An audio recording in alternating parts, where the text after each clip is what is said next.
किसी समय की बात है। दूर एक शांत और हरे भरे गांव चंदनपुर में, जहां सुबह की पहली किरणें बरगद के पेड़ों से छनकर आती थीं, वहां एक पुरानी और बड़ी हवेली जैसा घर हुआ करता था। इस घर की दीवारों में कई पीढ़ियों की कहानियां और बुजुर्गों की दुआएं बसी हुई थीं। गांव के लोग इस घर को बहुत सम्मान की दृष्टि से देखते थे, क्योंकि यहाँ की मालकिन देवकी ने अपने पति के जाने के बाद बड़े ही स्वाभिमान और जतन से अपनी इकलौती बेटी अंजलि को पाला था और इस घर की हर एक ईंट को अपनी ममता से सींचा था।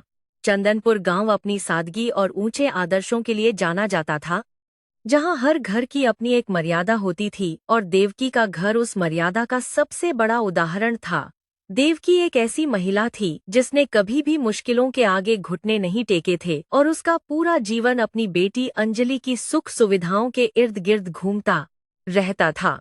वह चाहती थी कि अंजलि की दुनिया खुशियों से भरी रहे, इसलिए उसने घर की हर चीज को बहुत सहेज कर रखा था, ताकि आने वाले समय में अंजलि को कभी किसी अभाव का सामना न करना पड़े।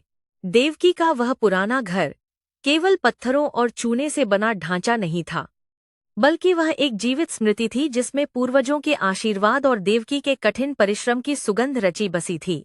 घर के भीतर बड़े बड़े पीतल के बर्तन, नक्काशीदार लकड़ी के संदूक और रेशमी साड़ियां भरी हुई थीं, जिन्हें देवकी ने सालों से अपनी बेटी की शादी और भविष्य के लिए बचाकर रखा था।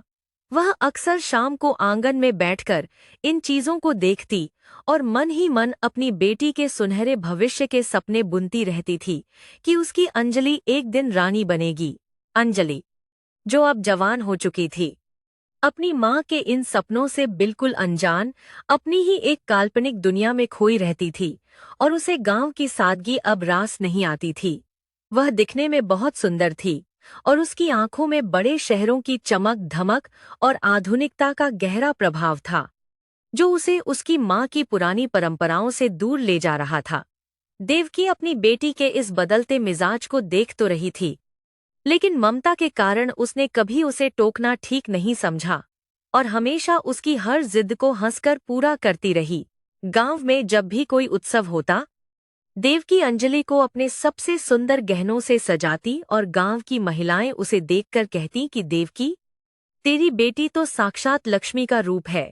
अंजलि इन तारीफों को सुनकर गर्व से भर जाती, लेकिन उसके मन में हमेशा यह विचार रहता कि इस छोटे से गांव में उसकी सुंदरता की कोई कद्र नहीं है। उसे लगता था कि वह किसी बड़े शहर के राजमहल के लिए बनी है और यह पुराना घर और यह पुराने बर्तन उसके गौरव के अनुरूप बिल्कुल नहीं है। मई की तपती दोपहर में जब पूरा गांव सुस्ता रहा होता, अंजलि घर की खिड़की पर बैठकर उन रास्तों को निहारती जो शहर की ओर जाते थे, और तभी उसके जीवन में राजन नाम के एक युवक का प्रवेश हुआ। राजन शहर से आया हुआ एक चालाक और दिखावा करने वाला लड़का था, जो अपनी मीठी बातों और महंगे कपड़ों से किसी को भी भ्रमित करने की कला में माहिर था। उसने अंजलि की आंखों में छिपे असंतोष को बहुत जल्दी पहचान लिया और उसे अपनी झूठी दुनिया के सुनहरे सपने दिखाने शुरू कर दिए। राजन जब भी अंजलि से मिलता, वह शहर की ऊंची इमारतों, बड़ी गाड़ियों और वहां की चकाचौंध भरी जिंदगी का ऐसा वर्णन करता कि अंजलि को अपना घर एक जेल की तरह लगने लगा। उसने अंजलि से कहा कि अंजलि, तुम जैसी अप्सरा को इस धूल भरे गांव में नहीं, बल्कि शहर के आलीशान बंगलों में रहना चाहिए, जहां तुम्हारी हर इच्छा पलक झपकते ही पूरी हो जाए। अंजलि उसकी बातों में पूरी तरह से खो गई और उसे लगने लगा कि राजन ही वह राजकुमार है जो उसे इस बोरियत से मुक्ति दिलाएगा। देवकी ने एक दो बार राजन को अंजलि के साथ बात करते देखा और उसके मन में एक अनजाना सा डर समा गया, क्योंकि उसे राजन की आंखों में वह सच्चाई नजर नहीं आई। उसने धीरे से अंजलि को समझाते हुए कहा कि बेटी, परदेसी परिंदों पर भरोसा करने से पहले उनके पंखों की मजबूती और उनके इरादों की गहराई को नापना बहुत जरूरी होता है। लेकिन अंजलि ने अपनी माँ की बात को पुराने जमाने की दकियानुसी सोच समझकर अनसुना कर दिया और राजन के साथ अपने रिश्तों को और भी गहराए करती चली गई। राजन को यह अच्छी तरह पता था कि देवकी का घर धन दौलत और बेशकीमती पुरानी चीजों से भरा हुआ है, इसलिए उसने अंजलि को अपनी बातों के जाल में इस तरह फंसाया कि वह उसके लिए कुछ भी करने को तैयार हो गई। उसने अंजलि से सहानुभूति बटोरते हुए कहा कि मेरे व्यापार में कुछ घाटा हो गया है और अगर मुझे थोड़े पैसे नहीं मिले तो मैं शहर वापस नहीं जा रहे पाऊंगा। अंजलि अपने प्यार को साबित करने के लिए बेचैन हो उठी और उसने अपनी माँ की तिजोरी पर पहली बार नजर डाली। घर का आंगन जहाँ कभी बच्चों की किलकारियां और पूजा की घंटियों की आवाज गूंजती थी, अब वहां एक अजीब सी चुप्पी और षड्यंत्र की आहट सुनाई देने लगी थी जो देवकी को बेचैन कर रही थी। अंजलि ने अपनी माँ से छिपकर पहली बार घर का एक छोटा सा चांदी का बर्तन निकाला और उसे राजन के हवाले कर दिया ताकि वह अपनी जरूरत पूरी कर सके। उसे लगा कि एक छोटे से बर्तन के जाने से क्या होगा, आखिर यह सब तो एक दिन उसी का होने वाला था। और प्यार बड़ा होता है। धीरे धीरे राजन की मांगें बढ़ती गईं और अंजलि का साहस भी। उसने अब माँ के उन रेशमी कपड़ों और कीमती सामानों को हाथ लगाना शुरू कर दिया जिन्हें देवकी ने अपनी जान से ज्यादा संजोया था। राजन हर बार अंजलि को नए वादे करता और कहता कि जैसे ही मेरा काम ठीक होगा मैं तुम्हें शहर ले जाऊंगा और हम वहां एक बहुत बड़ी कोठी में अपनी जिंदगी बिताएंगे। अंजलि ने अपने सुनहरे भविष्य के लिए वर्तमान की हर उस चीज की बलि देना शुरू कर दिया जो उसकी माँ की यादों से जुड़ी थी। एक रात जब चांदनी पूरे आंगन में फैली हुई थी, देवकी को नींद नहीं आ रही थी और वह उठकर रसोई की ओर गई तो उसने देखा कि पीतल के कुछ बड़े बर्तन अपनी जगह पर नहीं थे। उसे लगा कि शायद उसने ही कहीं रख दिए होंगे, लेकिन उसके मन का कोना यह मानने को तैयार नहीं था क्योंकि वह घर के हर कोने से गहराई से जुड़ी थी। उसने अंजलि से इस बारे में पूछा तो अंजलि ने चिढ़ते हुए उत्तर दिया कि माँ, तुम हर छोटी चीज का हिसाब क्यों रखती हो? क्या मैं चोर हूँ? अंजलि का यह कठोर व्यवहार देवकी के दिल को छलनी कर गया, लेकिन उसने फिर भी अपनी बेटी पर शक नहीं किया और सोचा कि शायद उम्र का तकाजा है, इसलिए वह थोड़ा चिड़चिड़ी हो गई है। इधर अंजलि और राजन की मुलाकातें अब गांव के बाहर घने पेड़ों की छांव में होने लगी थीं, जहां वे घंटों तक शहर जाने की योजनाएं बनाते और अपनी भविष्य की खुशियों के महल बुनते। राजन ने अंजलि को पूरी तरह अपने वश में कर लिया था और अंजलि को अब केवल राजन का चेहरा और उसकी बातें ही सच लगती थीं। अंजलि के मन में अब घर की उन चीजों के प्रति कोई सम्मान नहीं बचा था। वह उन्हें केवल एक झरिया समझने लगी थी जिससे वह राजन की खुशियां खरीद सकती थी और अपनी आजादी पा सकती थी। उसे लगने लगा कि ये भारी बर्तन और पुराने संदूक उसकी प्रगति के रास्ते में पत्थर हैं जिन्हें हटाना ही उसके और राजन के सुख के लिए सबसे उचित निर्णय होगा। उसने धीरे धीरे घर के उस कोने को खाली करना शुरू कर दिया जहां देवकी ने अपने जीवन की सबसे कीमती जमा पूंजी छिपाई थी। राजन बहुत ही शातिर था।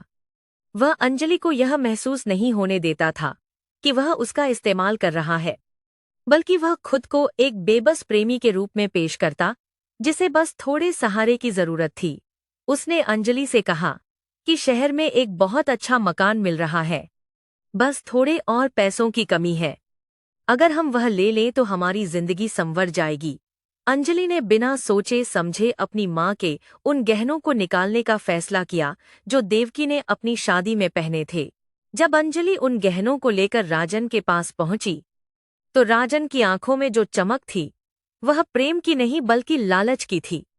पर अंजलि की अंधी मोहब्बत ने उसे यह सब देखने नहीं दिया। उसने राजन से कहा कि राजन, ये गहने मेरी माँ की सबसे कीमती चीज है। इन्हें बेचने के बाद हमारे पास पीछे मुड़कर देखने का कोई रास्ता नहीं बचेगा। क्या तुम मेरा साथ दोगे? राजन ने उसे गले से लगाकर बड़े ही प्यार से झूठ बोला कि पगली, तुम मुझ पर शक करती हो, मैं तुम्हारे लिए अपनी जान दे सकता हूँ। देवकी की हालत अब धीरे धीरे बिगड़ने लगी थी। उसे महसूस होने लगा था कि उसके घर की ऊर्जा कम हो रही है और बरकत जैसे कहीं दूर चली गई है, पर वह कारण नहीं जान पा रही थी। वह अक्सर अपनी पुरानी अलमारी के पास जाती और उसे छूकर संतोष पाती, लेकिन अंजलि ने अब उन कमरों में ताले लगाना शुरू कर दिया था ताकि माँ को असलियत का पता न चल सके। घर की वह रौनक जो कभी चंदनपुर की शान हुआ करती थी अब धीरे धीरे एक खालीपन और वीरानी में बदलने लगी थी। गांव के कुएं पर पानी भरने वाली औरतों ने भी अब कानाफूसी करना शुरू कर दिया था कि देवकी के घर से रात के अंधेरे में कोई सामान लेकर बाहर जाता है और अंजलि बहुत बदल गई है। देवकी के कानों तक भी ये बातें पहुंचती, लेकिन वह लोगों की बातों को जलन और ईर्ष्या मानकर टाल देती, क्योंकि उसे अपनी बेटी की परवरिश पर पूरा भरोसा था और वह उसे गलत नहीं समझती थी। वह सोचती थी कि गांव के लोग तो हमेशा दूसरों की खुशियों में नमक छिड़कने का काम करते हैं। उन्हें क्या पता मेरी अंजलि कितनी भोली है। परंतु असलियत यह थी कि अंजलि अब पूरी तरह से राजन की कठपुतली बन चुकी थी और वह हर वह चीज बेचने को तैयार थी जो राजन उसे शहर ले जाने के बदले में मांग रहा था। उसने घर के पुराने तांबे के घड़े, दीवारों पर टंगी नक्काशीदार तस्वीरें और यहाँ तक कि घर के पुराने फर्नीचर को भी धीरे धीरे कबाड़ के भाव बेचना शुरू कर दिया था। घर अब अंदर से खोखला होने लगा था, जैसे कोई शरीर अंदर से बीमार हो रहा हो और बाहर से केवल एक ढांचा बचा हो। देवकी ने एक दिन हिम्मत जुटाकर अंजलि को अपने पास बुलाया और कहा कि बेटी, मुझे ऐसा क्यों लग रहा है कि हमारा घर अब पहले जैसा नहीं रहा। क्या तुम मुझसे कुछ छिपा रही हो? अंजलि ने बात घुमाते हुए कहा कि माँ, तुम बूढ़ी हो गई हो, इसलिए तुम्हें वहम होने लगा है। घर तो वैसा ही है जैसा हमेशा था। तुम फालतू की चिंता करना छोड़ दो। देवकी की आंखों में आंसू आ गए, क्योंकि उसने पहली बार अपनी बेटी की आवाज में वह बेरुखी महसूस की थी जिसने उसे भीतर तक तोड़ दिया था। अंजलि को अब केवल उस दिन का इंतजार था जब राजन उसे इस गांव से हमेशा के लिए ले जाएगा, और उसने मन ही मन यह तय कर लिया था कि वह पीछे मुड़कर कभी नहीं देखेगी। उसे अपनी माँ की लाचारी और बीमारी का भी अब एहसास नहीं होता था, क्योंकि उसके दिमाग पर तो बस उस आलीशान शहरी जिंदगी का नशा छाया हुआ था जिसका वादा राजन ने किया था। वह भूल गई थी कि जो घर उसे आज बोझ लग रहा था वही उसकी माँ की तपस्या का फल था जिसे वह नीलाम कर रही थी।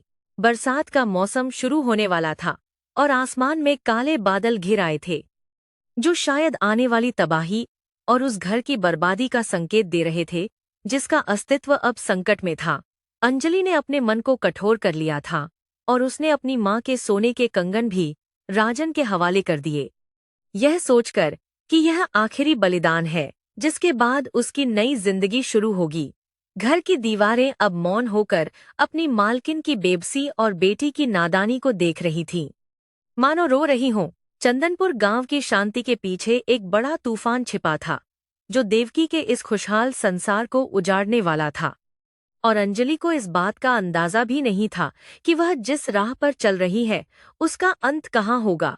वह अपनी माँ के संघर्षों को भूलकर एक ऐसे इंसान के पीछे भाग रही थी जिसके लिए रिश्ते केवल सौदेबाजी का एक हिस्सा थे और कुछ भी नहीं। इस तरह भाग एक का यह हिस्सा अंजलि की नासमझी और देवकी की भोली ममता के बीच झूलते हुए एक अनहोनी की ओर बढ़ रहा था। मानसून की पहली फुहारों के साथ चंदनपुर की गलियों में मिट्टी की सौंधी महक फैल गई थी, लेकिन देवकी के घर में एक अजीब सी ठंडी उदासी पसर रही थी जो दिल को चीर देने वाली थी।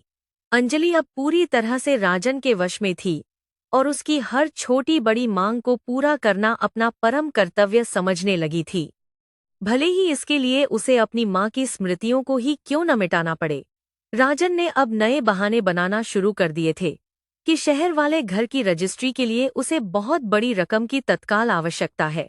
अंजलि ने जब अपने कमरे के उस पुराने शीशम के संदूक को देखा जिसे देवकी ने वर्षों पहले बनवाया था, तो उसके मन में एक पल के लिए हिचकिचाहट हुई, लेकिन अगले ही पल राजन का चेहरा उसकी आंखों के सामने आ गया।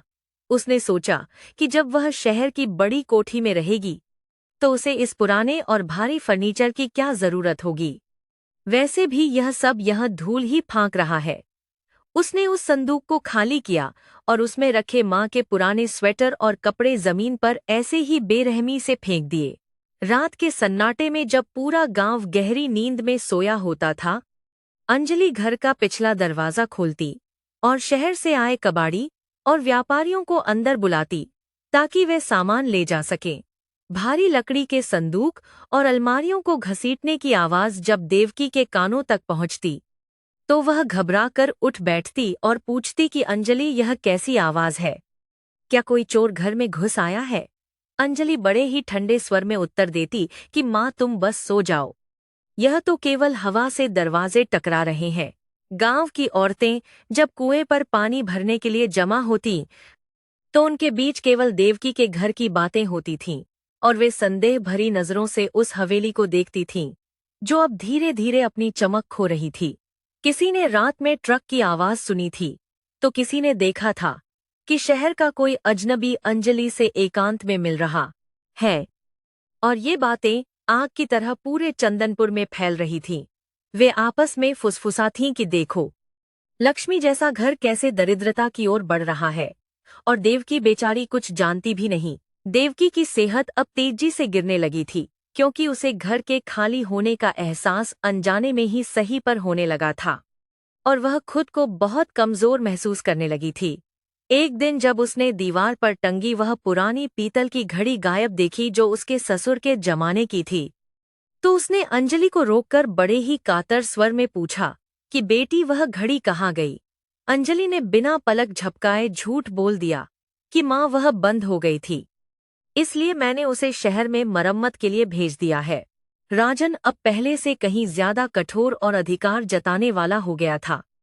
वह अंजलि से प्यार से बात तभी करता जब उसे पैसों या किसी कीमती सामान की उम्मीद होती थी। वह अंजलि से कहता कि देखो अंजलि, अगर हमने जल्दी ही उस शहर वाले मकान की किश्त जमा नहीं की तो वह हमारे हाथ से निकल जाएगा और फिर तुम्हें इसी पुराने घर में सड़ना पड़ेगा। अंजलि को डर लगता कि कहीं राजन उसे छोड़ न दे, इसीलिए वह घर की हर छोटी चीज को बटोरने में जुट गई ताकि उसे खुश रख सके। पड़ोस में रहने वाली काकी, जो देवकी की बचपन की सहेली थी, एक शाम घर के आंगन में आई और उसने देखा कि बाहरी कमरा जो कभी सजा धजा रहता था अब बिल्कुल वीरान और खाली पड़ा है।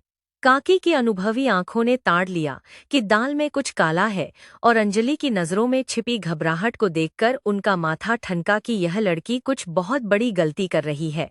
उन्होंने देखा कि देवकी बिस्तर पर लेटी हुई थी और खाकी की देवकी बिस्तर पर लेटी हुई थी और उनका माथा के काकी की कहा कि उसके पास पीने के पानी का लोटा तक पुराना और टूटा हुआ था।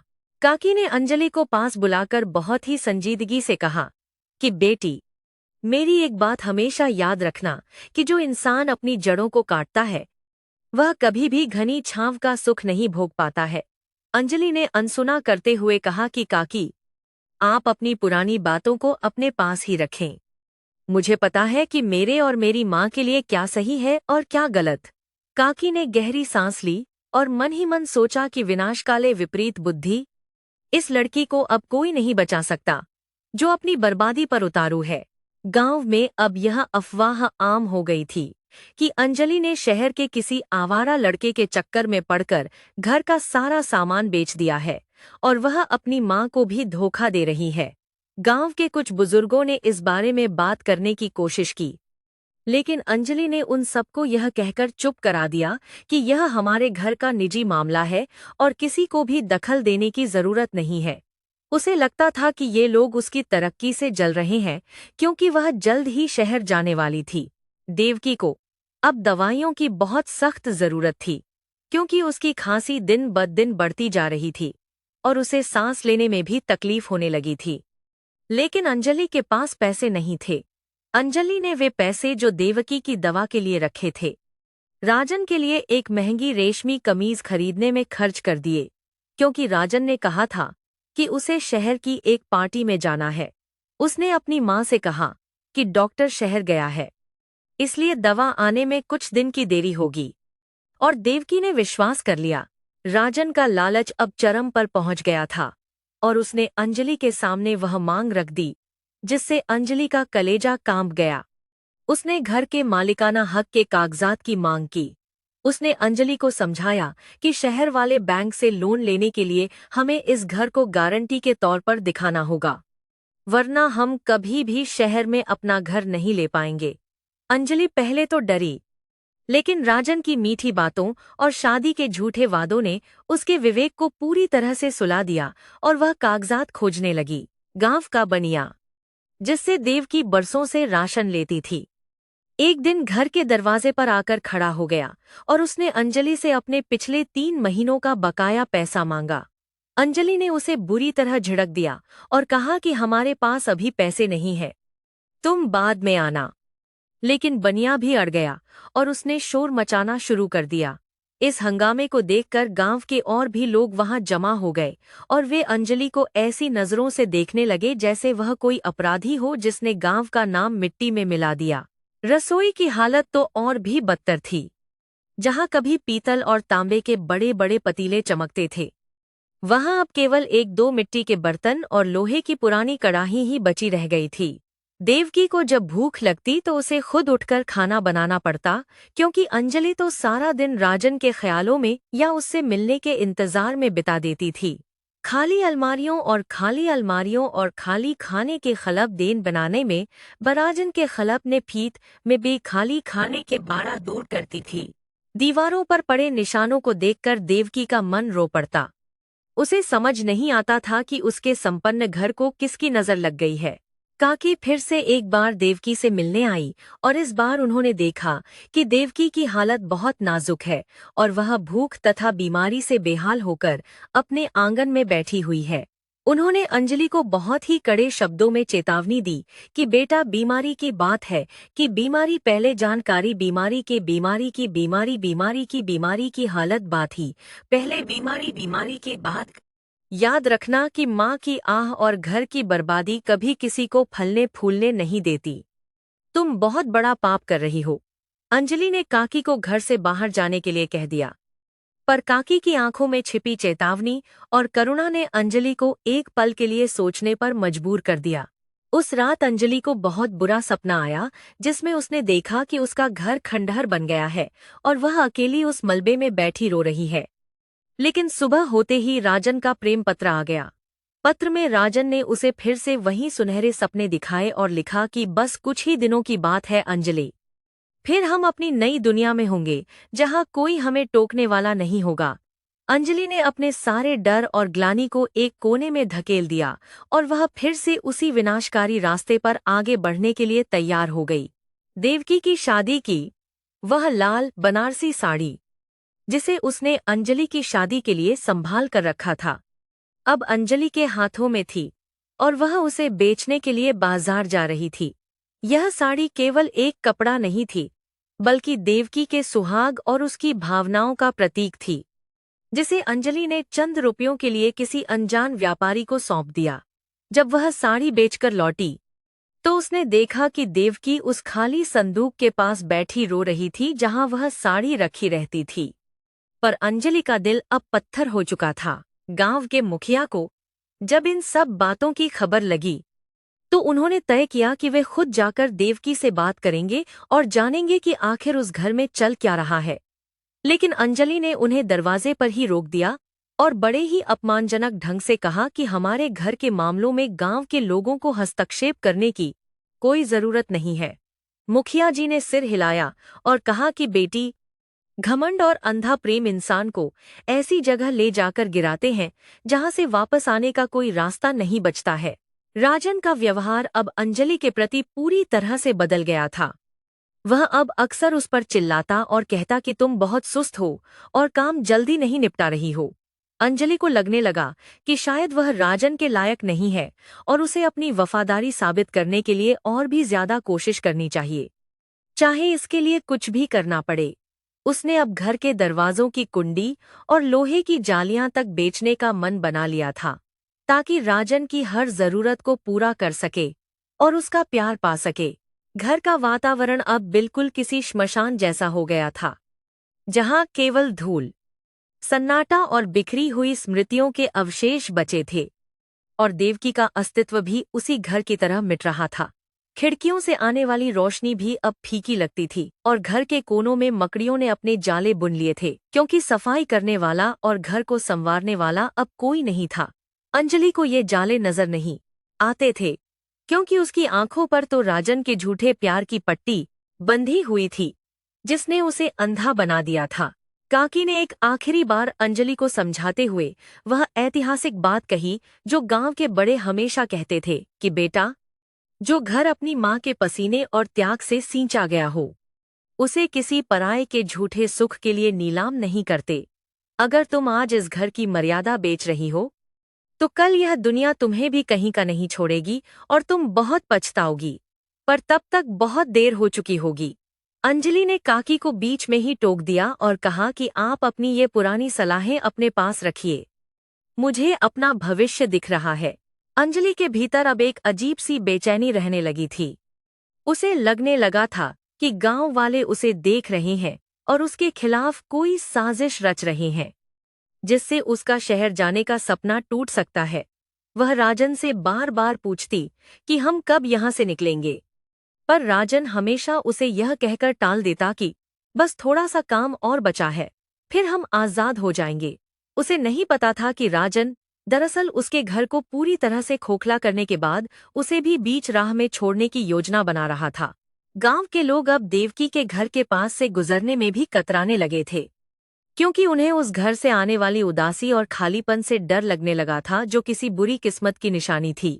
वे सुबह के धुंधलके में देखते कि कोई बैलगाड़ी या ठेला घर के पीछे से सामान लादकर ले जा रहा है और अंजलि चुपचाप खिड़की से सब देख रही है। चंदनपुर का वह सबसे अमीर और खुशहाल घराना अब केवल एक डरावनी कहानी में तब्दील होता जा रहा था, जिसे लोग मिसाल के तौर पर देने लगे थे। देवकी अब इतनी कमजोर हो चुकी थी कि वह बिस्तर से उठ भी नहीं पाती थी। वह बस अपनी धुंधली आंखों से उन खाली दीवारों को देखती जहां कभी उसके पूर्वजों की तस्वीरें और खुशियां टंगी रहती थीं। अंजलि को अपनी मां की इस हालत पर भी दया नहीं आई और उसने उस रात घर के सबसे कीमती और आखिरी दस्तावेज अलमारी से निकाल लिए, ताकि वह 15 साल को एक दे और धुंधली दीवारों को देखती के और धुंधली दीवारों के पात राजन को दे सके। भाग 2 का यह हिस्सा विश्वासघात की उस पराकाष्ठा पर समाप्त होता है, जहां एक बेटी अपने स्वार्थ के लिए अपनी मां और अपने घर की नींव हिला देती है। अगली सुबह जब सूरज की पहली किरण चंदनपुर की गलियों में पहुंची, तो देवकी के घर का सन्नाटा और भी भयानक लग रहा था। घर के अंदर अब केवल धूल के गुबार उड़ रहे थे, क्योंकि सफाई करने के लिए न तो अब कोई बर्तन बचे थे और न ही वह उत्साह। अंजलि ने रात भर जागकर घर के उन आखिरी कागजातों को सहेज कर रखा था, जिन्हें वह आज राजन को सौंपने वाली थी। वह अपनी मां के चेहरे की ओर देखने की हिम्मत नहीं जुटा पा रही थी, जो बेसुध होकर फटे हुए बिछौने पर लेटी हुई अपनी नियति का इंतजार कर रही थी। राजन उस दिन समय से पहले ही घर के पिछले दरवाजे पर आ पहुंचा। उसकी आंखों में एक अजीब सी लालसा और हड़बड़ी साफ दिखाई दे रही थी। उसने अंजलि को देखते ही बिना किसी औपचारिक हालचाल के सीधे कागजात के बारे में पूछा, और उसकी आवाज में वह पहले जैसी मिठास गायब थी। अंजलि ने कांपते हाथों से वह पोटली उसकी ओर की सान परे आजा के 12वीं दया के कास्तार के साथों से पोटली की सान के बार परे बढ़ा दी, जिसमें उसकी मां की पूरी जिंदगी और पुरखों की विरासत बंद थी। राजन ने झपट्टा मारकर वह पोटली छीन ली और उसे खोलकर बड़े ध्यान से पन्नों को पलटने लगा, जैसे वह किसी कीमती खजाने की जांच कर रहा हो। अंजलि ने डरते डरते उससे पूछा कि राजन, अब तो हमारे पास यह घर भी नहीं रहा। अब तो तुम मुझे शहर ले चलोगे और हम शादी करेंगे ना? राजन ने कागजातों को अपने बैग में रखते हुए एक कुटिल मुस्कान दी और कहा कि अंजलि, इतनी जल्दी भी क्या है? अभी शहर में बहुत इंतजाम करने बाकी हैं। अंजलि को उसकी बातों में वह पहले जैसी गर्मजोशी महसूस नहीं हुई, बल्कि एक अनजानी सी ठंडक थी जिसने उसके दिल को सहला दिया। उसने राजन का हाथ पकड़ने की कोशिश की, लेकिन राजन ने झटक कर अपना बैग संभाल लिया और वहां से तेजी से निकल गया।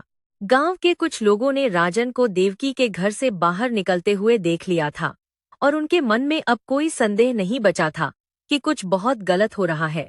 वे आपस में चर्चा करने लगे कि देवकी जैसी भली मानस की बेटी इतनी निर्दयी कैसे हो सकती है कि वह घर की नींव ही बेचने निकल पड़ी है।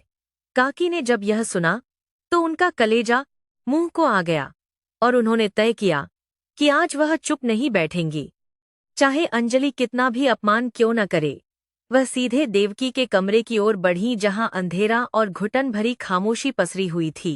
काकी ने देखा कि देवकी अपनी सूखी आंखों से छत की ओर ताक रही थी और उसके होठों पर केवल अपनी बेटी का नाम बुदबुदाहट के रूप में था।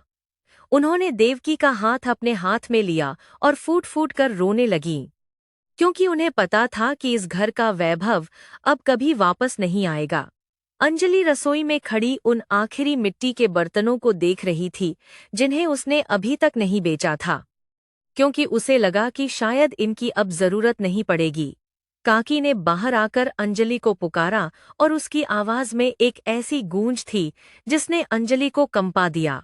अंजलि बाहर आई तो काकी ने उसे दीवार के उन निशानों की ओर इशारा करते हुए कहा कि देख अंजलि, ये निशान उन तस्वीरों के हैं जिन्होंने इस घर को आशीर्वाद दिया था। तूने पैसे के लिए अपनी माँ का सम्मान और अपनी जड़ों को नीलाम कर दिया। क्या तुझे जरा भी लज्जा नहीं आती कि तू अपनी माँ को मरता छोड़ रही है? अंजलि ने गुस्से में चिल्लाकर कहा कि आप मेरे जीवन में दखल देना बंद करें। मैं जल्द ही इस दरिद्रता से दूर एक बड़ी कोठी में रहने वाली हूँ। काकी ने सिर हिलाया और कहा कि पत्थर की कोठियाँ कभी माँ की दुआओं की जगह नहीं ले सकती। दोपहर के समय अंजलि जब कुछ सामान लेने बाजार गई तो उसने देखा कि राजन एक दूसरी लड़की के साथ शहर जाने वाली बस के पास खड़ा हंस हंस कर बातें कर रहा है। अंजलि के पैरों तले जमीन खिसक गई और वह एक खंभे की ओट में छिपकर उनकी बातें सुनने की कोशिश करने लगी ताकि उसका शक गलत साबित हो सके। उसने खिंदरी पर भारू ने वादा की डाली डाली दी। सुना कि राजन उस लड़की से कह रहा था कि मैंने उस भोली गांव की लड़की से सब कुछ हड़प लिया है और अब यह घर मेरे नाम है। अंजलि के कानों में वे शब्द पिघले हुए शीशे की तरह उतरने लगे और उसे चक्कर आने लगा। राजन ने आगे कहा कि वह अंजलि तो इतनी मूर्ख निकली कि उसने अपनी माँ के आखिरी गहने और दवा के पैसे भी मुझे दे दिए। अब वह खाली घर में अपनी माँ के साथ सड़ती रहे। यह सुनकर अंजलि का रोम रोम कांप उठा और उसे अपनी उस बड़ी भूल का एहसास हुआ जो वह अब तक प्रेम समझकर कर रही थी। वह भागते हुए उनके पास पहुंचना चाहती थी, लेकिन उसकी हिम्मत जवाब दी गई और वह वहीं जमीन पर बैठ गई। उसे याद आया कि कैसे उसने काकी को अपमानित किया था और अपनी माँ की बीमारी को नजरअंदाज किया था। बाजार के लोग अंजलि को देख रहे थे और कुछ लोग उस पर तंज भी कस रहे थे कि देखो, शहर जाने वाली मेम साहिबा अब मिट्टी में बैठी रो रही है। अंजलि को अब अपनी सुंदरता और अपने घमंड पर घृणा होने लगी थी, क्योंकि उसने सब कुछ उस इंसान के लिए खो दिया था जिसके लिए वह केवल एक झरिया थी। वह लड़खड़ाते कदमों से वापस अपने घर की ओर चल पड़ी, जहां अब केवल दीवारों का ढांचा बचा था और उसकी बीमार माँ की सांसें। रास्ते में उसे हर वह पेड़ और हर वह पत्थर उसे कोसता हुआ प्रतीत हो रहा था जिसे उसने कभी अपना माना था। जब वह घर पहुंची तो उसने देखा कि देव की आंगन में जमीन पर गिरी हुई थी और उसे पानी पिलाने के लिए घर में एक साफ लौटा तक नहीं बचा था। अंजलि ने अपनी माँ को सहारा देकर उठाया और उसकी आंखों में जो बेबसी देखी, उसने अंजलि के दिल के 1000 टुकड़े कर दिए। उसने पागलों की तरह घर के कमरों में दौड़ लगाई कि कहीं कुछ बचा हो जिसे बेचकर वह अपनी माँ के लिए दवा ला सके, लेकिन वहाँ केवल खालीपन था। वह अलमारी जिसे उसने कभी फूलों और कपड़ों से भरा देखा था अब केवल दीमकों का घर बन चुकी थी। गांव के कुछ बड़े बुजुर्ग अब देवकी के घर के बाहर इकट्ठा होने लगे थे, क्योंकि उन्हें पता चल गया था कि राजन ने घर के कागजात अपने नाम करवा लिए हैं और वह उसे बेचने वाला है। मुखिया जी ने अंजलि को बाहर बुलाया और बहुत ही कठोर स्वर में पूछा कि अंजलि, क्या यह सच है कि तूने अपनी माँ के हस्ताक्षर धोखे से कागजात पर ले लिए हैं? अंजलि के पास कोई जवाब नहीं था। वह केवल नीचा सिर किए खड़ी रही और उसकी आंखों से पश्चाताप के आंसू बह रहे थे। गांव की औरतों ने उसे ताना मारते हुए कहा कि कुलटा बेटी ने अपनी माँ का सुहाग और भविष्य दोनों उजाड़ दिए। तभी राजन अपने कुछ गुंडों के साथ वहां आ पहुंचा और बड़े ही रौब से बोला कि अब यह घर मेरा है और जो भी इसके अंदर है उसे फौरन बाहर निकलना होगा। गांव वाले राजन के इस व्यवहार को देखकर दंग रह गए और उन्होंने उसका विरोध करना चाहा, लेकिन राजन ने कानूनी कागजात दिखाते हुए सबको चुप करा दिया। अंजलि ने भागकर राजन के पैर पकड़ लिए और गिड़गिड़ाने लगी कि राजन, मुझे और मेरी माँ को बेघर मत करो। मैं तुम्हारे पैर धोकर पीऊंगी। राजन ने उसे पैर से झटक दिया और कहा कि तुम्हारी अब मुझे कोई जरूरत नहीं है। अपना रास्ता नापो। देवकी, जो अब तक खामोश थी, अपनी पूरी ताकत बटोरकर दरवाजे तक आई और उसने अपनी बेटी की यह दुर्दशा देखी जिसे उसने बड़े लाड़ प्यार से पाला था। उसने अंजलि की ओर अपना कांपता हुआ हाथ बढ़ाया और उसे अपने पास बुलाया, जैसे वह उसे इस तूफान से बचाना चाहती हो। अंजलि अपनी माँ के चरणों में गिरकर जोर जोर से रोने लगी और बार बार माफी मांगने लगी कि माँ, मुझे माफ कर दो, मैंने सब कुछ बर्बाद कर दिया। देवकी की आंखों में अभी भी गुस्सा नहीं था, बल्कि एक ऐसी करुणा थी जिसने सबको भावुक कर दिया, और गांव वाले भी सुबकने लगे। काकी ने भीड़ को चीरते हुए आगे आकर राजन की आंखों में आंखें डालकर कहा कि तू कागजात तो ले जा सकता है, पर इस घर की आत्मा और माँ का श्राप तुझे कभी सुखी नहीं रहने देगा। राजन ने उनकी बात को अनसुना करते हुए अपने आदमियों से कहा कि सारा बचा कुचा कबाड़ बाहर फेंक दो और इन दोनों को भी घर से निकाल दो। गांव के लोगों ने अब चुप रहना छोड़ दिया और इन दोनों को भी घर से निकाल दो। उन्होंने राजन का रास्ता रोक लिया, यह कहते हुए कि जब तक देवकी जीवित है वह यहाँ से कहीं नहीं जाएगी। माहौल में तनाव इतना बढ़ गया था कि किसी भी पल कुछ भी अप्रिय घट सकता था। अंजलि ने अब पहली बार अपनी आवाज ऊंची की और राजन से कहा कि तूने मुझे धोखा दिया है, तूने मेरे प्यार का सौदा किया है, पर मैं तुझे यह घर इतनी आसानी से नहीं ले जाने दूंगी। राजन ने ठहाका लगाया और कहा कि तुम क्या करोगी? तुम्हारे पास न पैसे हैं और न ही कोई गवाह। यह सब कुछ अब कानूनी तौर पर मेरा है। अंजलि को अपनी बेबसी का अंदाजा था, लेकिन उसने तय किया कि वह अब और चुप नहीं रहेगी और अपनी माँ के सम्मान के लिए लड़ेगी।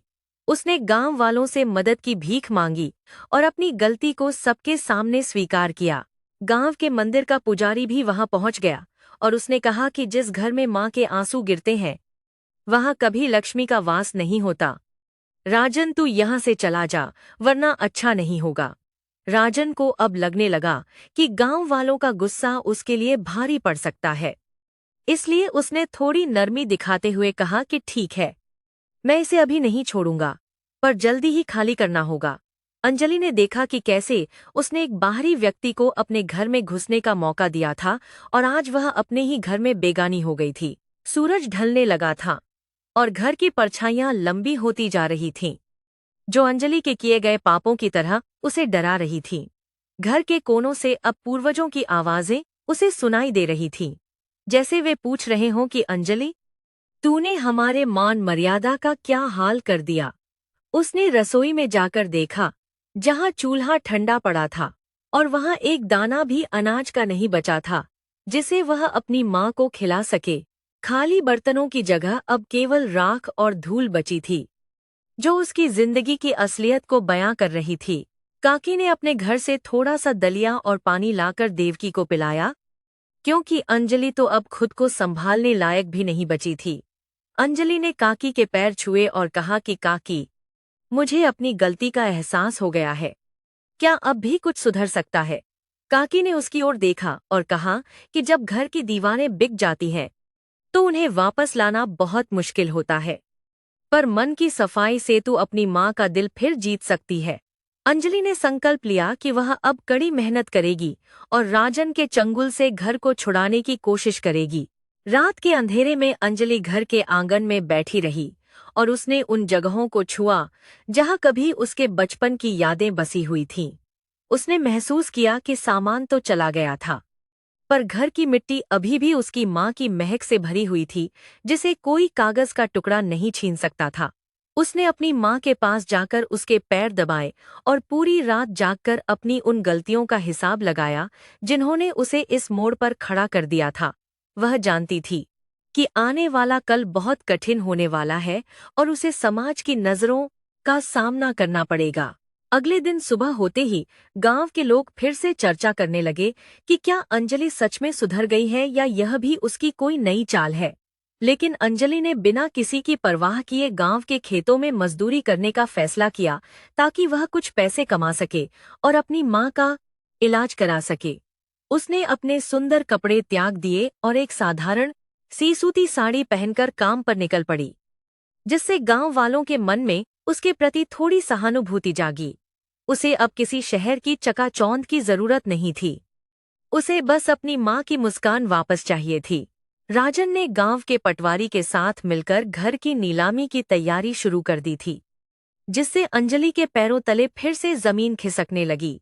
उसने गांव के मुखिया से मिन्नतें की कि उसे थोड़ा समय दिया जाए ताकि वह पैसों का इंतजाम कर सके और अपने पुरखों की जमीन को बचा सके। मुखिया जी ने कहा कि अंजलि, हम तुम्हारी मदद तभी कर पाएंगे जब तुम कानूनी रूप से यह साबित कर सको कि राजन ने तुम्हें धोखा दिया है।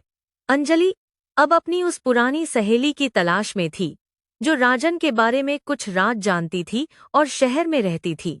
इस भाग के अंत तक अंजलि का अहंकार पूरी तरह टूट चुका है और वह अपनी माँ के लिए संघर्ष करने के लिए तैयार है। भले ही पूरा घर खाली हो चुका हो, उसने यह समझ लिया था कि विश्वासघात केवल बाहर से नहीं मिलता, बल्कि अपनी नासमझी भी सबसे बड़ा विश्वासघात होती है जो हम खुद के साथ करते हैं। अब चंदनपुर गांव के लोग भी यह देखने के लिए उत्सुक थे कि क्या यह टूटी हुई लड़की अपने उजड़े हुए घर को फिर से बसा पाएगी या नहीं। अंधेरा घना था, पर अंजलि की आंखों में अब पश्चाताप की एक नई रोशनी चमक रही थी जो शायद उसे सही रास्ता दिखाए। अंजलि ने अपनी माँ के माथे पर हाथ रखा और धीरे से कहा कि माँ, मैं इस घर को फिर से बर्तनों और खुशियों से भर दूंगी, चाहे मुझे अपनी जान ही क्यों न देनी पड़े। देवकी ने अपनी बेटी के चेहरे को देखा और उसकी आंखों में पहली बार वह दृढ़ता देखी जो उसके पिता में हुआ करती थी। घर खाली था, कोठरी सूनी थी और भविष्य अनिश्चित था, पर माँ बेटी के बीच का वह खोया हुआ विश्वास धीरे धीरे वापस लौट रहा था। भाग 3 की यह कहानी यहाँ एक ऐसे मोड़ पर रुकती है जहाँ संघर्ष की शुरुआत होने वाली है और सच्चाई सबके सामने आने को तैयार है। सूरज की पहली किरण के साथ अंजलि ने अपनी आंखों से नींद और दिल से पुराने मोह को पूरी तरह पोंछ दिया था। अब वह पहले वाली नासमझ लड़की नहीं थी। वह सुबह बहुत जल्दी उठकर घर के उस खाली आंगन को बुहारने लगी जहाँ कभी खुशियों का बसेरा था और अब केवल यादों की धूल बाकी रह गई थी। गांव के लोग जब अपने पशुओं को चराने के लिए घर के सामने से गुजरे तो उन्होंने देखा कि अंजलि के माथे पर मेहनत का पसीना था और उसकी चाल में एक नई दृढ़ता थी। उसने तय कर लिया था कि वह अपनी माँ के सम्मान को फिर से स्थापित करेगी, चाहे इसके लिए उसे कितनी भी कठोर तपस्या क्यों न करनी पड़े।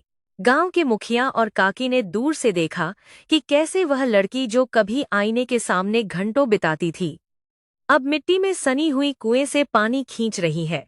काकी ने धीरे से पास आकर अंजलि के कंधे पर हाथ रखा और बड़े ही वात्सल्य के साथ कहा कि बेटी, जब इंसान अपनी गलती मानकर उसे सुधारने की राह पर चलता है तो सारा ब्रह्मांड उसकी सहायता करने के लिए खड़ा हो जाता है। अंजलि ने काकी की आंखों में देखा और बिना कुछ कहे उनके पैर छुए। उसकी खामोशी में अब हजारों शब्दों का पश्चाताप और संकल्प साफ झलक रहा था जो गांव वालों को भी प्रभावित कर रहा था। दोपहर ढलते ही गांव के चौपाल पर हलचल बढ़ गई, क्योंकि सबको पता था कि आज राजन उस व्यापारी के साथ आने वाला है जिसे वह यह घर बेचने की योजना बना रहा था।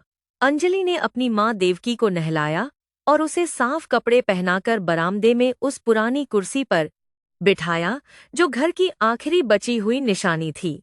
देवकी की आंखों में अब डर नहीं था, क्योंकि उसे अपनी बेटी के बदले हुए रूप पर पूरा भरोसा था और वह जानती थी कि उसकी बेटी अब उसका साथ नहीं छोड़ेगी।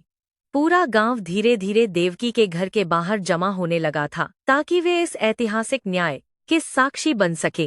राजन अपनी चमचमाती जीप में एक मोटे और लालची दिखने वाले व्यापारी के साथ हवेली के दरवाजे पर आ धमका और उसकी आवाज में वही पुराना घमंड और कड़वाहट भरी हुई थी। उसने अंजलि की ओर देखते हुए चिल्लाकर कहा कि अंजलि, अपनी माँ को लेकर इस घर से बाहर निकल जाओ, क्योंकि मैंने इसकी पूरी कीमत वसूल कर ली है और अब यह मेरा नहीं, इस सेठ का है। अंजलि ने बिना डरे राजन की आंखों में आंखें डालकर कहा कि राजन, कागज का एक टुकड़ा घर खरीद सकता है, लेकिन वह उस माँ की ममता और हजारों सालों की विरासत को कभी नहीं खरीद सकता। गांव के मुखिया जी ने आगे बढ़कर राजन को टोका और कहा कि बेटा, इस गांव की जमीन का सौदा इतना आसान नहीं है जितना तुमने अपनी शहर की किताबों में पढ़ा और समझा है। यहाँ हर घर की नींव में बुजुर्गों का आशीर्वाद और गांव की मर्यादा दबी होती है, जिसे तुम जैसे धोखेबाज इंसान के हाथों नीलाम होने की अनुमति हम कभी नहीं दे सकते। राजन ने ठहाका लगाया और अपने बैग से वह कानूनी दस्तावेज निकाले जिस पर अंजलि ने अनजाने में हस्ताक्षर किए थे और उन्हें सबके सामने लहराने लगा। व्यापारी ने भी अपनी ताकत को दुनिया मूंछों पर ताव देते हुए कहा कि मुझे कानून पता है और मैं आज ही इस घर पर अपना कब्जा करूंगा। तभी काकी ने भीड़ को चीरते हुए आगे आकर एक ऐसा खुलासा किया जिसने सबके होश उड़ा दिए और राजन के चेहरे का रंग पूरी तरह से पीला पड़ गया। काकी ने बताया कि राजन जिस दस्तावेज पर अंजलि के दस्तखत होने का दावा कर रहा है वह दरअसल अवैध है, क्योंकि उस समय देवकी होश में नहीं थी और गवाहों के नाम पर उसने जालसाजी की है। काकी ने वह पुराना वसीयतनामा भी दिखाया जो देवकी के पति ने मरते समय उन्हें सौंपा था, जिसमें स्पष्ट लिखा था कि यह घर कभी भी किसी बाहरी व्यक्ति को नहीं बेचा जा सकता। गांव के लोग यह सुनकर शोर मचाने लगे और राजन को बुरा भला कहने लगे।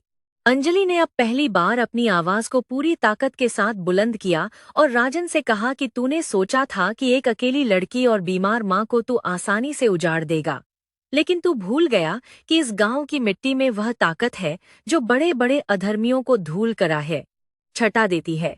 और आज तेरा असली चेहरा सबके सामने आ गया है। उसने वह पोटली दिखाई जिसमें उसने राजन द्वारा दिए गए पुराने झूठे उपहार और वह अंगूठी रखी थी जो उसने धोखे से हथियाई थी। गांव की महिलाओं ने राजन पर थूकना शुरू कर दिया और उसे गांव की मर्यादा का शत्रु घोषित कर दिया। राजन ने जब देखा कि माहौल उसके खिलाफ हो गया है तो उसने अपने साथ आए गुंडों को इशारा किया कि वे जोर जबरदस्ती करें और लोगों को डराकर वहां से भगा दें। लेकिन चंदनपुर के नौजवानों ने लाठियां लेकर राजन और उसके आदमियों को चारों तरफ से घेर लिया और उन्हें चेतावनी दी कि अगर एक कदम भी आगे बढ़ाया तो बुरा होगा। मुखिया जी ने बहुत ही शांत लेकिन गंभीर स्वर में कहा कि राजन, अगर तू शांति से यहाँ से चला गया तो शायद तेरी जान बच जाए, वरना आज यहाँ इंसाफ सड़क पर होगा। राजन की हिम्मत जवाब दी गई और वह डर के मारे अपनी जीप की ओर भागने लगा।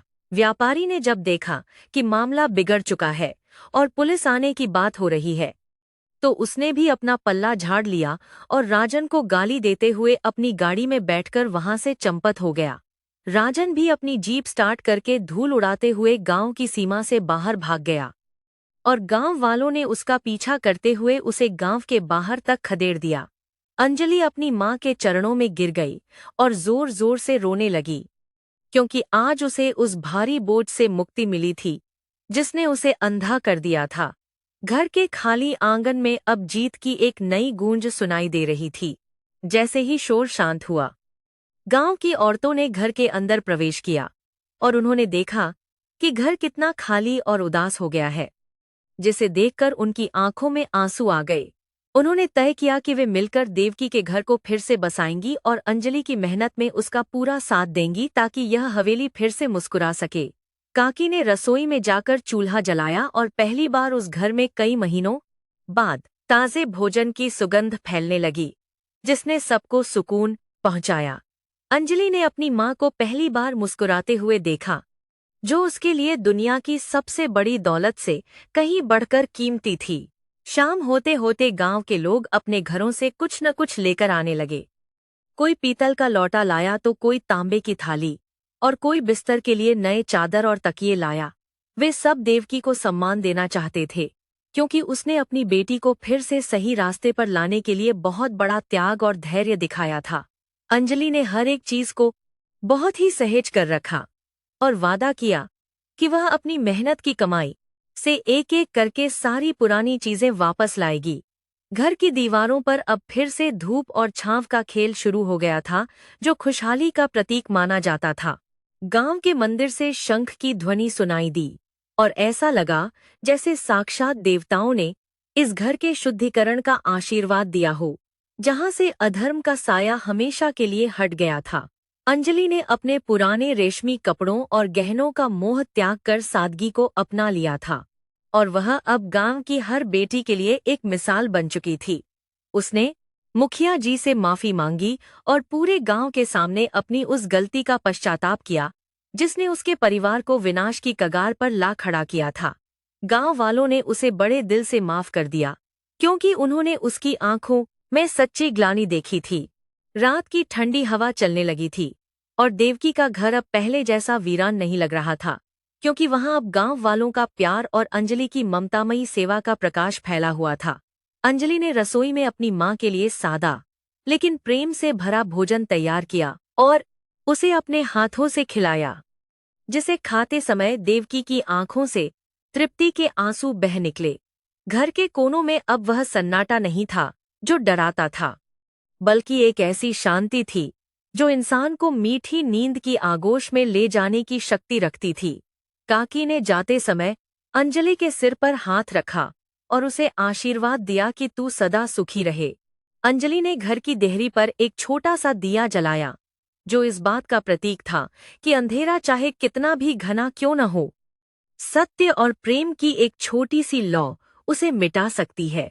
उसने अपनी माँ के बिस्तर के पास बैठकर उसे पुरानी कहानियां सुनाईं, जैसे कभी बचपन में उसकी माँ उसे सुनाया करती थी ताकि वह चैन से सो सके। घर की खाली अलमारियां अब उसे चिढ़ा नहीं रही थीं, बल्कि उसे याद दिला रही थीं कि जीवन में भौतिक वस्तुओं से कहीं ज्यादा रिश्तों की गर्माहट और ईमानदारी मायने रखती है। वह धीरे धीरे अपनी माँ के हाथ सहलाते हुए खुद भी शांति की गहराई में डूबने लगी थी। गांव के कुत्ते भी अब शांत हो गए थे और दूर कहीं से रात की रानी के फूलों की खुशबू घर के अंदर आ रही थी, जो वातावरण को और भी सुखद बना रही थी। अंजलि ने खिड़की से आसमान की ओर देखा, जहां चांद अपनी पूरी चमक के साथ चमक रहा था, जैसे वह भी इस घर की वापसी का जश्न मना रहा हो। उसने महसूस किया कि असली घर ईंट और पत्थरों से नहीं, बल्कि अपनों के विश्वास और त्याग से बनता है, जिसे उसने लगभग खो दिया था। उसकी सांसों की लय अब बहुत धीमी और स्थिर हो गई थी, जो उसके मन की असीम शांति को दर्शा रही थी। अगली सुबह के लिए अंजलि के पास बहुत सारे काम थे। उसे खेतों में जाना था और घर की मरम्मत के लिए मिट्टी तैयार करनी थी, लेकिन उसे अब थकान का कोई डर नहीं था। उसे पता था कि अब उसका कोई शोषण नहीं कर सकता और वह अपनी माँ की छत के नीचे पूरी तरह सुरक्षित है, क्योंकि पूरा गांव उसके साथ एक दीवार बनकर खड़ा था। उसने अपनी माँ के कांपते हाथों को चूम लिया और बड़े ही धीमे स्वर में कहा कि माँ, अब सब ठीक है, तुम बस आराम से सो जाओ। देवकी ने अपनी बेटी की आवाज में वह सुकून पाया जिसकी उसे बरसों से तलाश थी। घर के पिछले हिस्से में जो बरगद का पेड़ था, उसकी पत्तियां हवा में सरसरा रही थीं, जैसे वे पुरानी कहानियां सुना रही हों कि कैसे एक गिरते हुए घर को फिर से खड़ा किया गया। अंजलि को अब उस शहर की कोई हसरत नहीं थी, जिसने उसे केवल छल और अपमान के अलावा कुछ नहीं दिया था। उसे अपना गांव ही अब सबसे सुंदर और पवित्र लगने लगा था। उसने अपनी माँ के लिए एक नरम तकिया लगाया और चादर ओढ़ा दी, ताकि रात की ठंड उसे परेशान न करे और वह गहरी नींद में सो सके। पूरी हवेली में अब एक ऐसी रूहानी शांति व्याप्त थी जो केवल सत्य की जीत के बाद ही अनुभव की जा सकती है। काकी की वह बात अंजलि के कानों में बार बार गूंज रही थी कि अपनी जड़ों को सींचना ही सबसे बड़ा धर्म है, और अंजलि ने आज उस धर्म का पालन करना सीख लिया था। उसने तय किया कि वह गांव की अन्य लड़कियों को भी इस धोखे और दिखावे की दुनिया से सावधान करेगी, ताकि कोई और अंजलि न बन सके और किसी और का घर खाली न हो। उसका मन अब एक शांत सरोवर की तरह स्थिर था, जिसमें कोई उथल पुथल नहीं थी, और वह केवल अपनी माँ की सेवा में अपना सर्वस्व अर्पण करना चाहती थी। रात के पहर बढ़ते जा रहे थे और घर की सुरक्षा अब अंजलि के मजबूत इरादों के हाथ में थी। गांव के पहरेदार की आवाज दूर से सुनाई दी, जो कह रहा था कि जागते रहो। लेकिन अंजलि को पता था कि अब उसे और उसकी माँ को जागने की जरूरत नहीं है, क्योंकि उन्होंने अपने हक की लड़ाई जीत ली है। उसने अपनी आंखों को धीरे से बंद किया और भगवान का शुक्रिया अदा किया जिसने उसे सही समय पर सही राह दिखा दी और उसे राजन जैसे दानव के चंगुल से आजाद कराया। चंदनपुर का वह ऐतिहासिक घर अब फिर से अपनी गरिमा वापस पा चुका था और उसकी दीवारें अब किसी विश्वासघात की गवाह नहीं, बल्कि एक बेटी के त्याग की अमर कहानी सुना रही थी। घर का आंगन अब चांदनी में नहाया हुआ था और वहां रखे मिट्टी के घड़े में पानी बिल्कुल निर्मल और ठंडा था, जो प्यासे मन को शांति पहुंचाने के लिए काफी था। अंजलि ने अपनी माँ के माथे को सहलाया और धीरे से बुदबुदाया कि यह घर अब हमेशा आपका रहेगा माँ। यहाँ से अब कोई चीज बाहर नहीं जाएगी और न ही कोई पराया अंदर आएगा। देवकी की सांसें अब बहुत ही नियमित और गहरी थीं, जो इस बात का सबूत थी कि उसे अपनी बेटी पर अब कोई संदेह नहीं रह गया है। इस तरह भागचार की यह रात एक सुकून भरी नींद की ओर बढ़ रही थी, जहां डर का कोई स्थान नहीं था। अंजलि ने अपने मन में उन सभी लोगों को धन्यवाद दिया जिन्होंने मुश्किल समय में उसका साथ दिया और उसे टूटने से बचाया। विशेष रूप से काकी और मुखिया जी को, जिन्होंने उसे राह दिखाई। उसने महसूस किया कि जीवन में जब सब कुछ खो जाता है, तब भी उम्मीद का एक सिरा बाकी रहता है, जिसे पकड़कर कोई भी मंजिल तक पहुंच सकता है। वह धीरे धीरे निद्रा के उस संसार में प्रवेश करने लगी, जहां केवल मीठे सपने थे और भविष्य की सुनहरी योजनाएं थीं, जो उसे कल फिर से जगाने वाली थीं। घर की हवा अब सुगंधित और पवित्र थी, जो चंदनपुर की मिट्टी की असली पहचान थी। इस भाग का समापन उस महान शांति के साथ होता है जहां बुराई का अंत हो चुका है और अच्छाई ने अपना स्थान फिर से ग्रहण कर लिया है, जिससे सुनने वाले को एक असीम सुख मिलता है। अंजलि और देवकी अब केवल दो पात्र नहीं थे, बल्कि वे उस सनातन सत्य के प्रतीक बन गए थे, जो बताता है कि माँ का प्रेम और पुरखों का आशीर्वाद कभी व्यर्थ नहीं जाता है। घर के खाली कोनों में अब एक दिव्य प्रकाश फैला हुआ था, जो आने वाले सुखद दिनों का संकेत दे रहा था और सबको सुकून दे रहा था। अब केवल 5वें भाग की प्रतीक्षा थी, जहां इस महान यात्रा का एक सुखद और सुंदर समापन होना निश्चित था। चंदनपुर की सुबह अब पहले से कहीं ज्यादा उजली और आशावादी लग रही थी, क्योंकि देवकी के घर के सूने आंगन में फिर से तुलसी का पौधा लहलहाने लगा था और उसकी खुशबू पूरे वातावरण में पवित्रता घोल रही थी। अंजलि अब रोजाना ब्रह्म मुहूर्त में उठती और अपनी माँ के जागने से पहले पूरे घर की सफाई करती, जैसे वह अपने मन के सारे पुराने विकारों को बुहार कर बाहर फेंक देना चाहती हो। गांव के लोग जब सुबह के समय कुएं की ओर जाते, तो अंजलि को मेहनत करते देख वे उसे स्नेह भरी नजरों से देखते और मन ही मन उसकी हिम्मत की सराहना करते थे। अंजलि ने गांव के खेतों में मजदूरी करना शुरू कर दिया था और वह कड़ी धूप में भी बिना थके काम करती थी, ताकि वह अपनी माँ के लिए दवाइयाँ और घर के लिए अनाज जुटा सके। उसके हाथों में अब वो कोमलता नहीं बची थी, जो कभी उसकी सुंदरता का गर्व हुआ करती थी, बल्कि अब उसके हाथों में मेहनत के निशान थे, जो उसके चरित्र की नई मजबूती को बयां कर रहे थे। गांव की औरतें, जो कभी उसे ताने मारती थीं, अब उसके पास आकर बैठतीं और उसे अपनी बेटियों के लिए एक उदाहरण के रूप में पेश करतीं कि इंसान अपनी गलतियों से कैसे सीखता है। एक शाम जब अंजलि अपनी पहली कमाई लेकर घर लौटी, तो उसने सबसे पहले बाजार जाकर वही पुराना पीतल का लौटा वापस खरीदा, जिसे उसने राजन के लिए कौड़ियों के दाम बेच दिया था। वह लौटा लेकर जब अपनी माँ के पास पहुंची, तो देवकी की आंखों में चमक आ गई और उसने बड़े ही प्रेम से अंजलि के सिर पर हाथ रखकर उसे आशीर्वाद दिया। अंजलि ने अपनी माँ से कहा कि माँ, मैंने वादा किया था कि मैं एक एक करके सब कुछ वापस ले आऊंगी। आज यह पहली शुरुआत है और जल्द ही हमारा घर फिर से भर जाएगा। देवकी की सेहत में अब तेजी से सुधार हो रहा था, क्योंकि उसके मन का सबसे बड़ा दुख यानी उसकी बेटी का भटकाव अब दूर हो चुका था और उसे एक नई उम्मीद मिल गई थी। वह अब लाठी के सहारे धीरे धीरे आंगन में चलने लगी थी और अपनी बेटी को काम करते देख से इस परवान साल कराया अपनी बेटी की बाद में बड़ी दूसरे करती थी। उसे वह समय याद आता था जब उसका पति भी इसी तरह मेहनत करता था।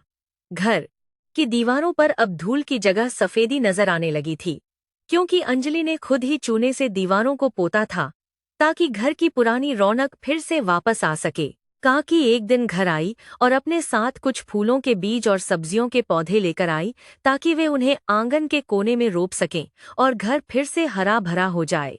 काकी ने अंजलि को बीज बोते हुए देखकर बड़े ही दार्शनिक अंदाज में कहा कि बेटी, जैसे ये बीज मिट्टी की गहराई में रहकर संघर्ष करते हैं और फिर एक सुंदर पौधा बनते हैं, वैसे ही तू भी निखर गई है।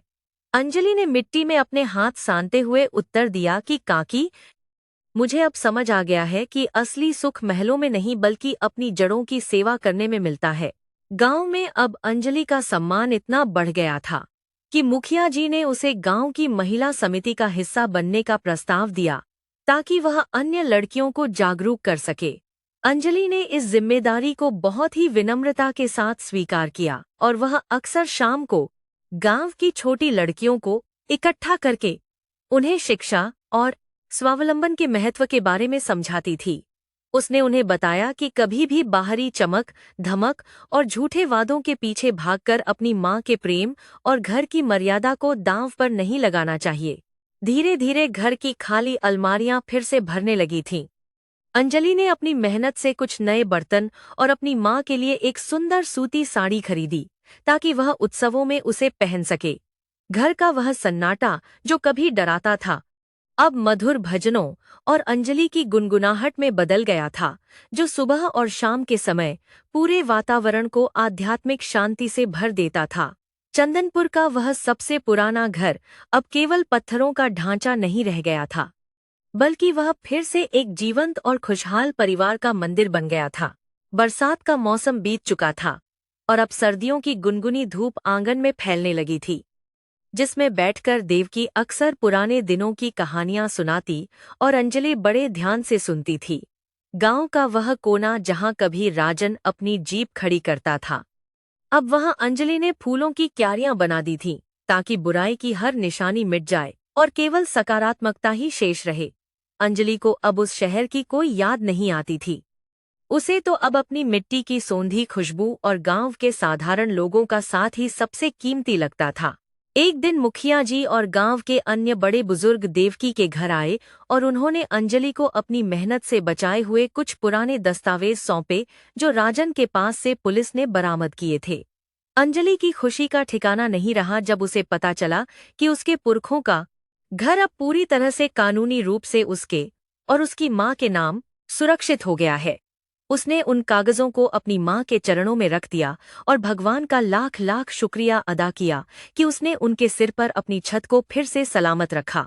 घर में अब फिर से वही पुरानी रस्में शुरू हो गई थीं, जैसे हर पूर्णिमा को सत्यनारायण की कथा और गांव के भूखे बच्चों को भोजन कराना, जिससे घर में बरकत और शांति बनी रहती थी। अंजलि ने अपनी मां के लिए एक नरम बिस्तर और सुंदर लिहाफ खरीदा ताकि ठंड के मौसम में उसे कोई तकलीफ न हो और वह आराम से अपनी रातें बिता सके। देवकी अक्सर कहती थी कि बेटी, तूने मुझे केवल मेरा घर ही नहीं लौटाया, बल्कि तूने मुझे मेरा गौरव और जीने की एक नई वजह भी लौटा दी है। गांव के मंदिर का पुजारी भी अब अक्सर उनके घर आता था और अंजलि को धर्म और कर्म की शिक्षा देता था, जिससे उसका मन और भी ज्यादा स्थिर और दयावान होता चला गया। उसने अपने घर के पिछले हिस्से में एक छोटा सा बगीचा भी बनाया था, जहां वह औषधीय पौधे उगाती थी ताकि गांव के बीमार लोगों की मदद कर सके और सेवा कर सके।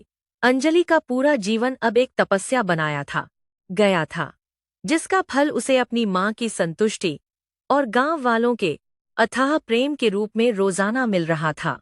त्योहारों का समय नजदीक था और इस बार अंजलि ने तय किया था कि वह पूरे गांव के लिए अपने घर के आंगन में एक छोटा सा भोज रखेगी ताकि वह सबका आभार व्यक्त कर सके।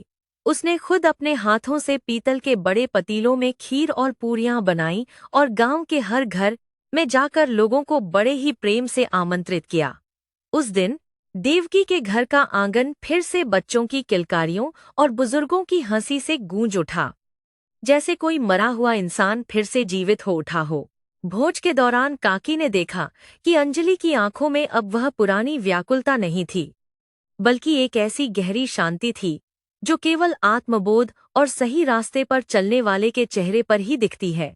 गांव के लोगों ने अंजलि की प्रशंसा करते हुए कहा कि तूने न केवल अपना घर बचाया बल्कि तूने पूरे चंदनपुर की लाज भी बचा ली है, क्योंकि तूने अधर्म के तरीर सी आगे सिर नहीं झुकाया।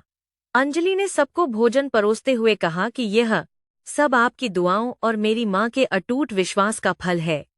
मैं तो बस एक निमित्त मात्र हूँ। रात की ठंडी हवा और आसमान में टिमटिमाते तारे अब उस घर की रखवाली कर रहे थे जहाँ कभी अंधेरा छाया हुआ था, लेकिन अब वहाँ घी के दिए की लौ तेजी से जल रही थी। अंजलि ने अपनी माँ के साथ मिलकर आंगन में बैठकर भोजन किया और वे दोनों पुरानी यादों को याद करके हंसने लगीं, क्योंकि दुख अब उनके जीवन से कोसों दूर चला गया था। घर का हर कोना अब अपनी मालकिन की खुशहाली की गवाही दे रहा था और दीवारों पर टंगी तस्वीरें भी जैसे मुस्कुराती हुई उन्हें आशीर्वाद दे रही थीं। जैसे जैसे रात गहराई की ओर बढ़ रही थी, गांव में एक अजीब सा सुकून और शांति फैल गई थी, जो केवल उन जगहों पर मिलती है जहां न्याय और प्रेम का शासन होता है। अंजलि ने देखा कि उसकी माँ की आंखों में अब कोई चिंता नहीं है और वह बहुत ही शांति से अपनी माला जप रही है, जो इस बात का संकेत था कि सब कुछ मंगलमय है। उसने अपनी माँ के पैरों के पास बैठकर धीरे से उनका हाथ थामा और महसूस किया कि दुनिया का सबसे बड़ा सुरक्षा कवच अपनी माँ का हाथ ही होता है। अंजलि को अब किसी भी चीज की कमी महसूस नहीं होती थी। भले ही उसके घर में अभी भी बहुत सा कीमती सामान वापस आना बाकी था, लेकिन उसे पता था कि वह मेहनत से सब पालेगी।